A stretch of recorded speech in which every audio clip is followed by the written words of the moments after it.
Hello, my name is Emma Brown, and I had the opportunity to work with the RAISE programme a few years ago.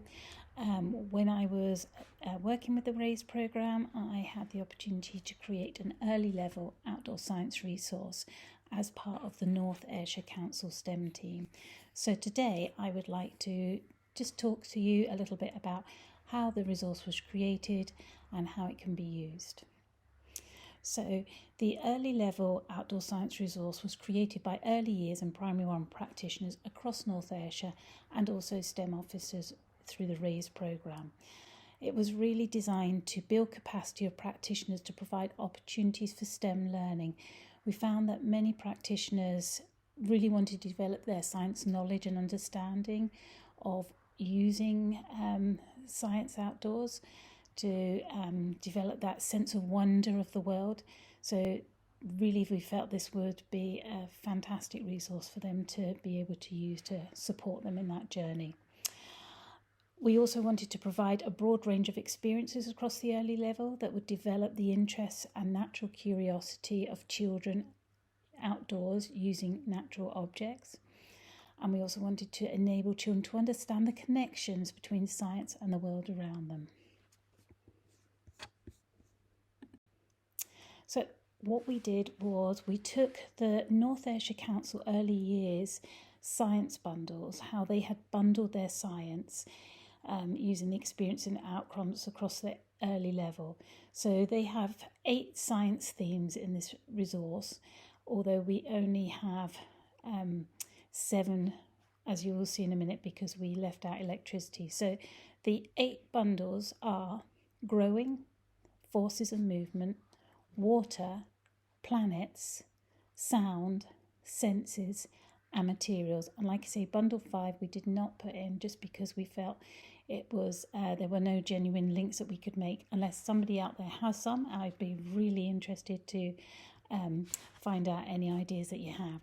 So under each of those bundles we created 5 or 6 experiences which have codes down the side of them for ease when you're doing your planning. So looking at the bundle overview, so for each bundle we've got the experiences and outcomes from the science document. We've linked it to the Sustainable Development Goals. We've got the theme here, and as you can see, just going into a bit more detail with the experiences and outcomes. Like I say, the themes are slightly different from what's in the science document, but you can see that how you can easily adapt and use these themes right across looking at the science document. As I said before, we didn't use electricity just because we just felt that it was difficult to make those genuine links between electricity experiences and outcomes and natural outdoor play.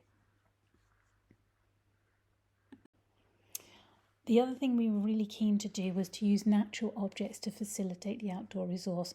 It needed to be a resource that was equitable, affordable and sensory for young children. So these natural materials that we use, such as sticks, stones, cones, leaves and wooden discs, are easy to find. It's actually quite fun for the children to go and gather these resources. And it can then be done in the school grounds, in an early years setting, outdoors, or in a local area as well, in a local green space.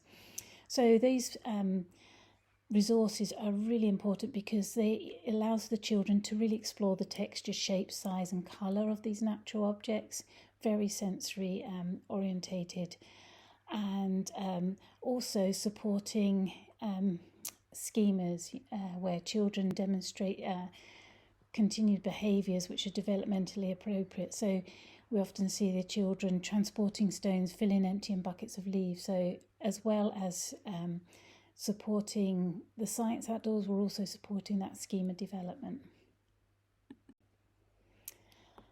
Looking at the early level skills, so in addition there are the key science skills that have been embedded within the curriculum and developed progressively under the headings of inquiring investigative skills, which you'll see in the document, scientific analytical thinking skills, skills and attributes of scientifically literate citizens, and we've also put in the North Ayrshire Council developmental milestones. Again, you could look at your own milestones for your own authorities, and we've also just recently put in the meta skills as well.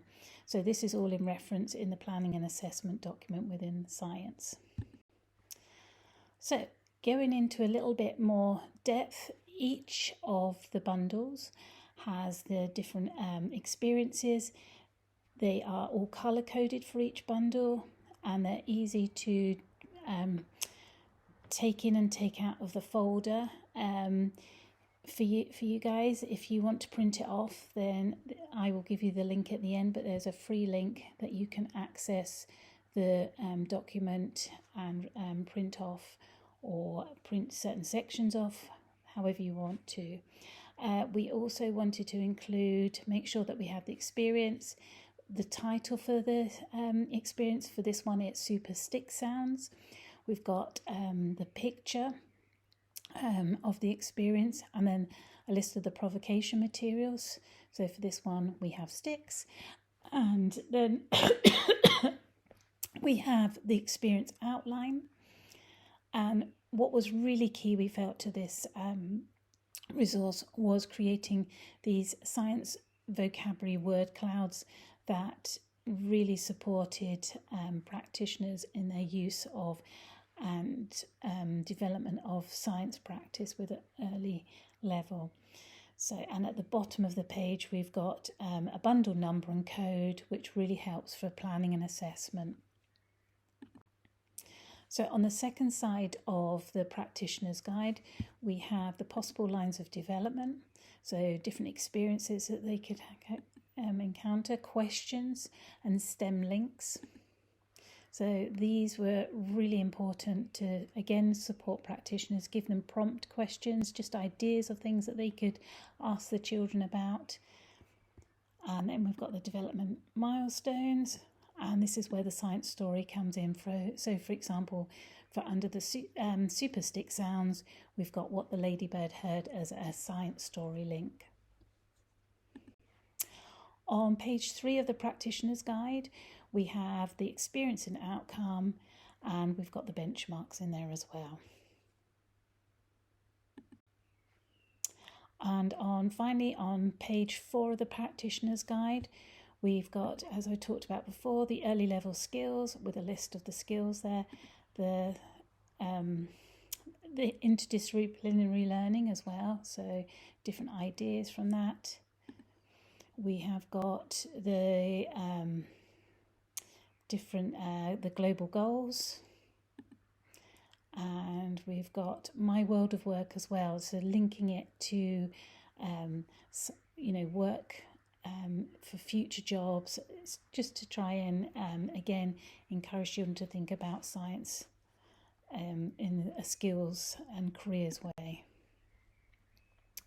So for each of the practitioner's guide, there's a support card that's a condensed version of the practitioner's guide, which is double-sided information sheet that can easily be taken out to support the experience. So a really great way of being able to lift it out, take it. So if you are leading activity, or if the children, if you're working with older children that are working with younger ones, then they can take those out and read that. If you've got parents coming in, again, they could use these support cards to give them an idea of what the activity is about.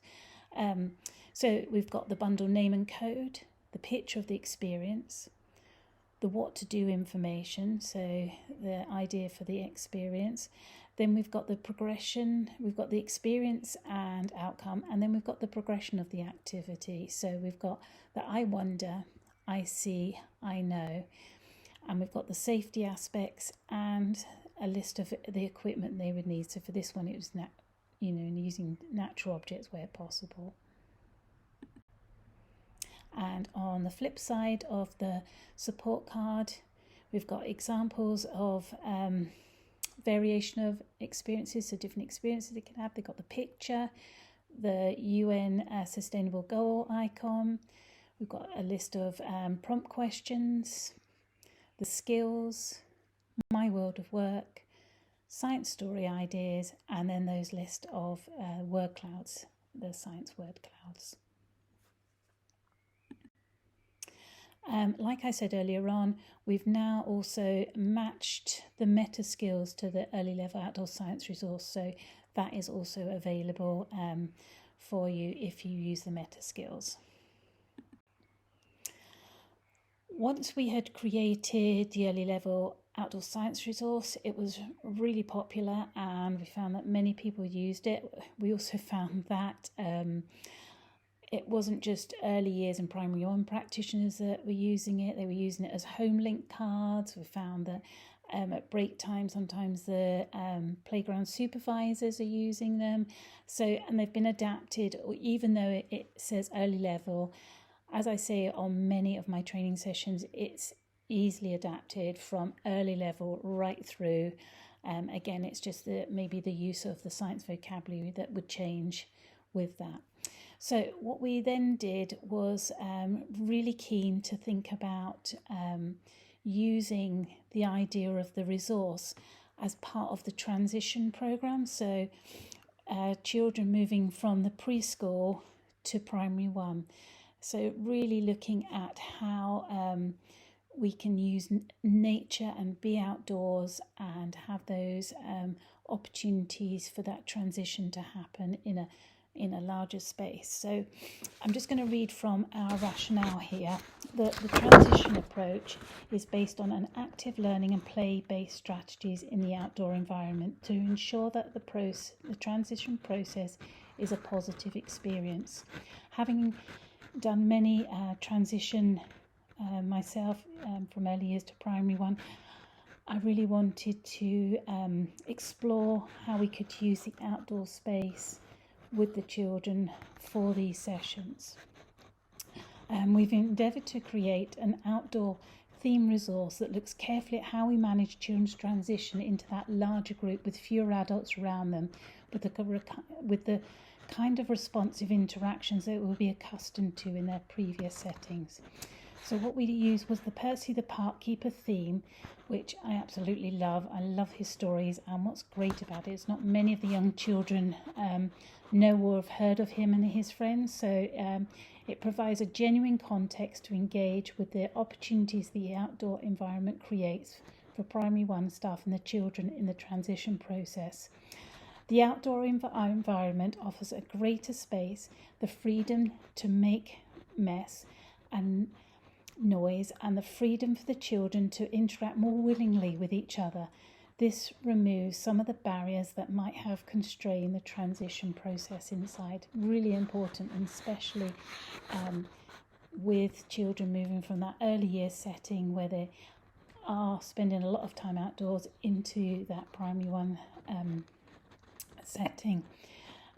What we also did was we used those natural materials again, which were open-ended experiences.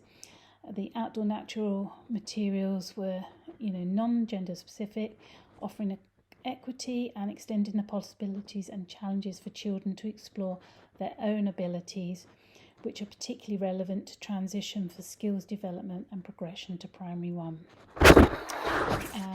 By developing a shared theme, that's Percy the Barkeeper, for all the early years provider, we were able to have that dialogue and shared understanding of the roles and progression across the cluster and across the different settings in North Ayrshire Council to ensure consistency for transitioning children into P1 classes.